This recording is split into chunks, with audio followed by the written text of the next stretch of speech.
Kalau kunjungan warga negara kepada presidennya, bertemu dengan presiden, saya kira itu adalah hal yang biasa, hal yang lumrah, gitu. Dan itu saya kira itu juga harus dihormati sebagai mekanisme dari presiden mendengarkan aspirasi warganya.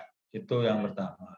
Nah, terkait dengan substansi yang disampaikan oleh Pak Amin Rais dan kawan-kawan, Komnas HAM tentu saja menghormati, karena itu juga adalah aspirasi dari warga negara, gitu. Dan itu apalagi terkait dengan tugas dan wewenang Komnas HAM, plus juga temuan Komnas HAM terkait dengan peristiwa Kerawang. Gitu. Tapi dalam kesempatan ini saya juga ingin menyampaikan bahwa Komnas HAM sebagai satu-satunya lembaga negara yang memiliki wewenang untuk memutuskan sebuah peristiwa sebagai pelanggaran HAM yang berat atau bukan, itu sudah membuat kesimpulan. Gitu. Yang kesimpulan itu juga sudah kita ketahui bersama bahwa peristiwa yang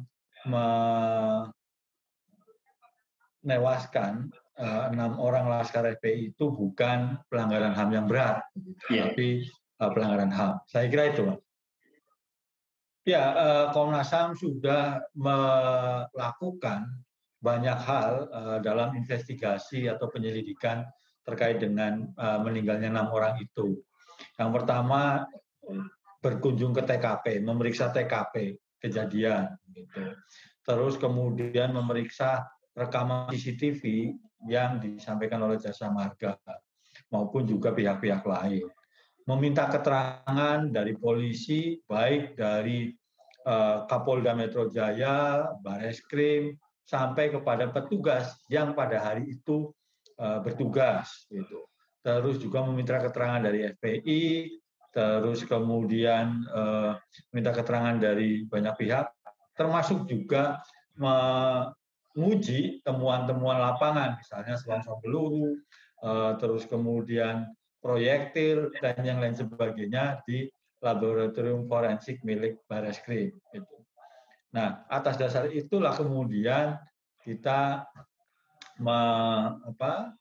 menyimpulkan bahwa peristiwa Kerawang itu bukan pelanggaran HAM yang berat, karena tidak memenuhi unsur sistematis dan meluas seperti yang ada di Undang-Undang Nomor 26 Tahun 2000 tentang Pengadilan HAM. Saya kira itu.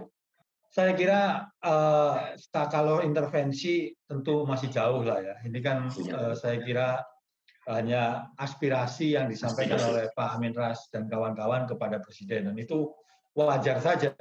Gitu.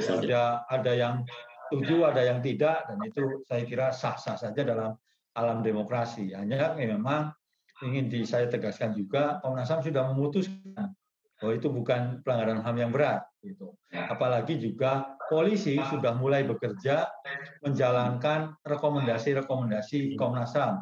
Misalnya 3 orang petugas yang ada dalam mobil yang kemudian 4 orang Laskar FPI itu meninggal juga sudah status yang terakhir yang saya dengar sebagai terlapor. Gitu. Tapi tadi saya baca infonya di media sudah menjadi tersangka. Nah ini kan saya kira itu bagian dari polisi menjalankan rekomendasi Komnas. Gitu. Tapi memang itu baru satu bagian saja. Komnas HAM masih menunggu rekomendasi-rekomendasi lain yang ada. Misalnya soal penyelidikan kepemilikan senjata api, terus kemudian menyelidiki siapa yang ada di dalam mobil, 2 mobil yang membuntuti rombongan FPI dan kemudian juga rombongan polisi. Dan ini kan juga menjadi rekomendasi dari Komnas, dan itu juga saya kira bobotnya sama dengan rekomendasi soal pengadilan pidana bagi petugas kepolisian yang sudah menyebabkan 4 orang meninggal itu. Begitu. Ya silakan, kalau memang Amin Rais dan kawan-kawan itu memiliki bukti, dan bukti itu menunjukkan bahwa peristiwa ini masuk dalam kriteria pelanggaran HAM berat, ya silahkan. Toh pemerintah juga tidak menghalang-halangi, masyarakat juga tidak menghalang-halangi. Karena ini kan sangat terbuka. Peristiwanya jelas, ini bukan pembantaian suatu suku atau suatu bangsa oleh bangsa lain sehingga mau dipaksakan menjadi pelanggaran HAM berat. Saya lihat ini tidak hanya sekedar mengintervensi, tetapi ini sudah hendak melakukan pemaksaan terhadap pemerintah, pemaksaan terhadap presiden, dengan tujuan supaya presiden bisa membelokkan arah proses hukum yang sekarang sedang berjalan. Dan itu tidak dibenarkan. Karena bagaimanapun polisi walaupun dia sebagai alat negara, tetapi secara undang-undang polisi dalam menjalankan tugasnya bersifat independen. Jadi independensi kepolisian pun harus kita hargai. Di kepolisian berikut undang-undangnya dibuka pintu untuk dilakukan koreksi oleh masyarakat. Koreksi itu dalam bentuk apa? Ya antara lain dalam bentuk pra-peradilan.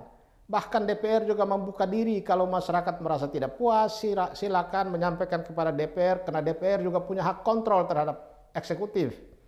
Kenapa itu tidak dilakukan?